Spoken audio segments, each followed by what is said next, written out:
Ya, hari ini adalah acara yang terakhir bagi saya, walaupun sebenarnya masih ada satu janji lagi, tapi karena acara ini sudah berlangsung sampai larut malam, dan menurut saya acaranya cukup mengembirakan, cukup memberikan informasi-informasi, karena ini baru pertama kali secara terbuka para calon menyampaikan kepada publik.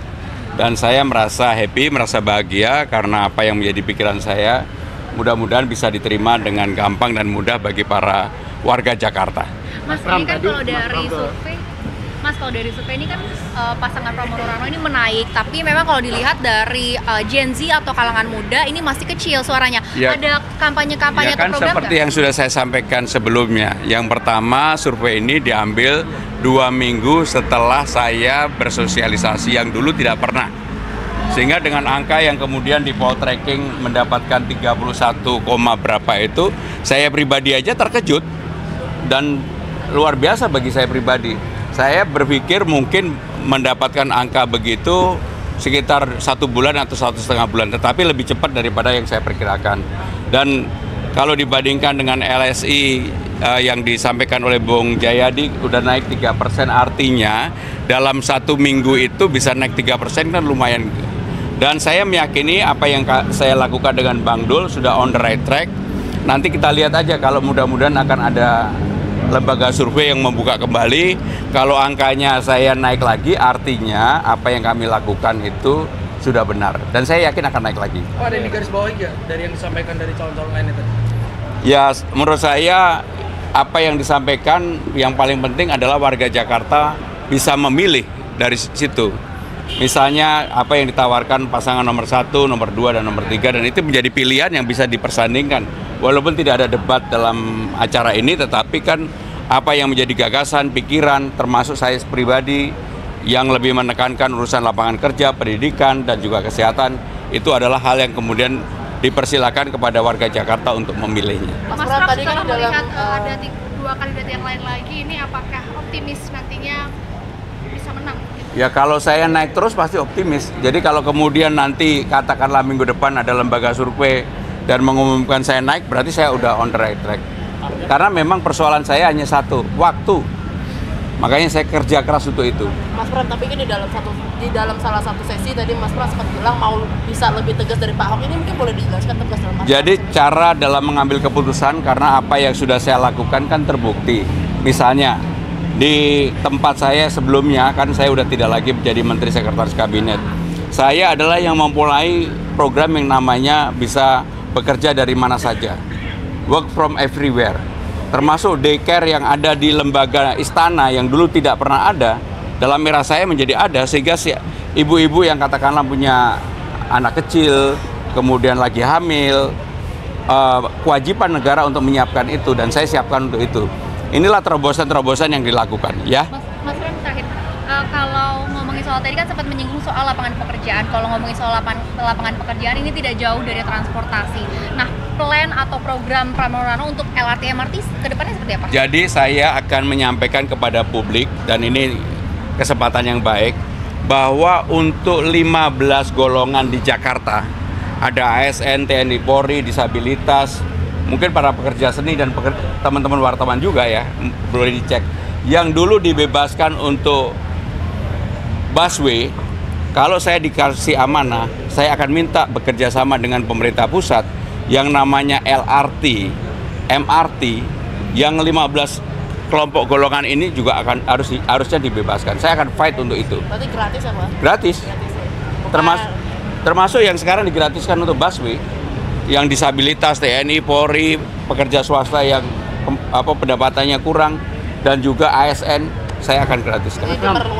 Diperluas kepada LRT dan MRT. Tadi Mas Pram ke Rusun Tanah Tinggi diberitakan bahwa Mas Pram bagi-bagi duit, itu tanggapannya bagaimana? Bukan, saya tidak membagi uang. Saya membeli beberapa yang dijual, dan semuanya saya beli. Ada yang saya bawa pulang, tapi juga enggak semua saya bawa pulang. Contohnya yang tusuk-tusuk itu, karena panas-panas baru saya coba satu aja udah akhirnya diperebutkan. Jadi saya sama sekali nggak membagi uang, tetapi saya membeli, dan saksinya banyak banget. Mas, terkait debat perdana nanti ada persiapan nggak, Mas, dari Mas Pram dan Bang? Persiapannya membaca materi, dengan sungguh-sungguh mempersiapkan diri dan smart. Makasih. Siap bertemu dengan kedua paslon yang lain Pak di dalam tanggapannya. Asik-asik saja, karena saya dengan Pak Pram sudah lama punya hubungan baik. Ya. Kalau Pak RK saya suka lihat di televisi dan beberapa kali udah ketemu, jadi tidak ada kecanggungan. Cukup optimis nggak Pak melihat paslon-paslon yang lain? Pasangan Darmaku cukup optimis nggak setelah melihat pasangan-pasangan lain sekarang? Begini, siapapun yang nantinya jadi gubernur, buat saya, yang penting satu, tolong titip,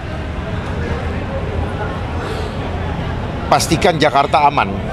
Untuk apa? Untuk orang tua kita, karena keamanan ini penting sebagai hadiah. Apa yang kita bisa berikan kepada orang tua kita kalau bukan memberikan keamanan kepada orang tua kita sehingga dia nyaman hidup di Jakarta. Di samping itu kita punya keluarga, kita punya saudara, kita punya teman-teman yang hidup juga di Jakarta, termasuk adik-adik sekalian.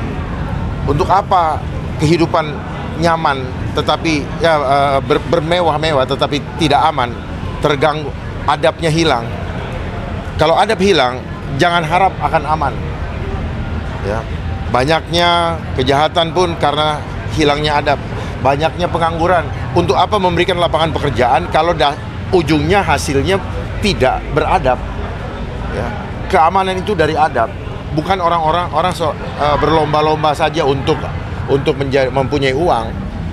Ya. Tetapi prosesnya tidak beradab. Yang benar itu apa? Harus halal. Nah, itu yang harus kita perhatikan. Prosesnya harus halal. Tidak baik juga kalau kita memberikan cuma-cuma tanpa hasil dari tangan kita sendiri. Karena kepuasan itu adalah ketika kita mendapatkan sesuap nasi dari hasil keringat kita. Pak Dharma, dalam acara hari ini kan Bapak banyak mendapatkan kesempatan nih untuk mengklarifikasi beberapa hal ya yang kemarin mungkin dinilai tidak benar. Dinilai oleh siapa? Dinilai opini publik lah Pak, salah satunya kan. Siapa yang menggiring opini publik? Ya soal misalkan Pak. Enggak, dijawab dulu pertanyaan saya. Ya, kan jangan saya ditanya terus. Opini. Enggak, saya belum selesai ya. Ya, kan ada opini publik. Opini publik itu dibentuk. Ya. Namanya opini operasi intelijen. Iya, tapi kan salah satunya nih Pak, tadi sempat Bapak sebut kalau misalnya KTP Pak Anies itu anaknya Pak Anies sempat ke kafenya Bapak, mungkin boleh diceritain Pak, kok ada kedekatan spesial nggak sih sebenarnya? Enggak, kebetulan kediaman Pak Anies kan di Lebak Bulus, kafe resto sebenarnya. Cuman ada fasilitas nobar kalau ada timnas Indonesia main. Jadi kebetulan pada saat itu dia meminta kepada kawan saya untuk dikenalkan untuk salaman lah sama saya. Gitu ya. Bang, kalau ngomongin soal elektabilitas ini kan Bang Dharma sama Mas Pun ini kan belum terlalu tinggi. Ada menurut siapa? Dari elektabilitas yang ada. Siapa yang buat? Survei dari Survei lembaga siapa surveinya? Iya, tapi pertanyaannya lebih ke program-program apa yang bisa menggait voters di Jakarta. Yang pertama adalah program masalah ekonomi, ya. Banjir, macet, yang saya utamakan adalah ekonomi. Kenapa? Ekonomi berhubungan dengan perut.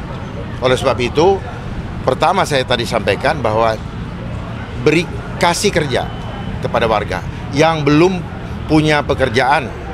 Manakala pekerjaan, karena banyak kan pekerjaan yang tidak memerlukan skill. Nyapu, bersihkan kanal, sungai dan sebagainya. Terus kemudian kalau itu habis, masih bisa saya sebagai babenya itu harus bertanggung jawab mencarikan, ya tentunya dengan mendidik adab dulu supaya nanti ketika kita tawarkan kepada perusahaan-perusahaan mereka dapat diterima dan bisa bertahan lama. Namun kalau ada masalah bisa dikembalikan. Itulah tanggung jawab sebagai bapak. Jadi sebenarnya simpel sekali, tidak perlu terlalu banyak teori, ya. Bersikaplah sebagai ayah. Ketika melihat anak-anaknya memerlukan makanan, maka dia hadir di situ, ya. Dan saya menghadirkan Kartu Jakarta Kuaman, ya. Kartu Jakarta Kuaman ini konsepnya, sistemnya sudah saya patenkan tahun 2003. Jadi ini bukan hal baru. Hanya saya sebutkan nama Jakarta Kuaman untuk memudahkan untuk memahaminya. Jadi sudah dari tahun 2003 saya sudah patenkan dan silakan cek di lembaga AHU. Optimis menang Ya. putaran nggak bang? Dan ini adalah untuk apa? Mendiskrap, untuk mempermudah. Tidak perlu banyak kartu-kartu, tetapi dengan kartu yang satu semua kebutuhan tercukupi. Ya. Itu.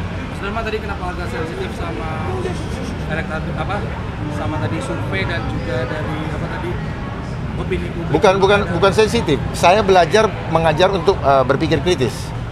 Berarti tidak ada masalah. Nggak ada. Itu kan opini lagi kan? Itu. Cuman saya mengajak untuk berpikir kritis supaya jangan segala sesuatu kehidupan itu digiring oleh pendapat kebanyakan orang yang belum tentu itu benar. Padahal memang seperti itulah desain. Ya. Suara terbanyak walaupun bohong dianggap sebagai kebenaran. Itu supaya paham. Gitu. Jadi bukan berarti banyak itu benar, tidak. Justru bisa jadi yang sendiri itu dia justru yang benar. Pak, terkait dengan penghapusan untuk umur pekerja itu kira-kira tanggapannya seperti apa ini Pak? Bukan tanggapan, saya kan mengambil kebijakan. Rencananya Bapak seperti apa Pak dalam program atau ke depannya? Ya dicabut supaya semua orang punya hak untuk bekerja. Ya, tidak ada pembatasan. Bayangkan ada seorang yang lulusan S2, dia S1 dia mau menambah grade stratanya dengan harapan bisa mendapatkan gaji lebih tinggi. Ternyata begitu dia lulus, pembatasan umur sudah berlaku sehingga dia tidak bisa lagi mendaftarkan ke perusahaan dan akhirnya sekarang ada di TV kok. Dia jadi Gojek. Berarti artinya ketika Bapak nanti setelah dilantik, Bapak Cabut. akan langsung Nah, pertama dalam minggu pertama saya akan menginventarisir kebijakan-kebijakan mana yang pro rakyat dan yang tidak pro rakyat. Yang tidak pro rakyat maka akan saya anulir. Gitu. Karena saya ada untuk rakyat. Jadi kalau saya tidak memikirkan rakyat, ya ngapain saya sekarang ada? Bersusah payah tidak tidur siang dan malam. Datang ke sini. Kan begitu. Makanya saya mengajak kepada kawan-kawan, mari sama-sama gunakan kendaraan politik ini dengan gratis yang sudah kami persiapkan tanpa biaya apa-apa. Hanya dengan nawaitu untuk memperjuangkan keselamatan keluarganya, bapaknya, keluarga, saudaranya dan teman-temannya. Mari sama-sama. Karena hanya dengan persatuanlah kita bisa merebut kemenangan untuk melindungi keluarga orang tua kita yang kita sayangi. Terima kasih.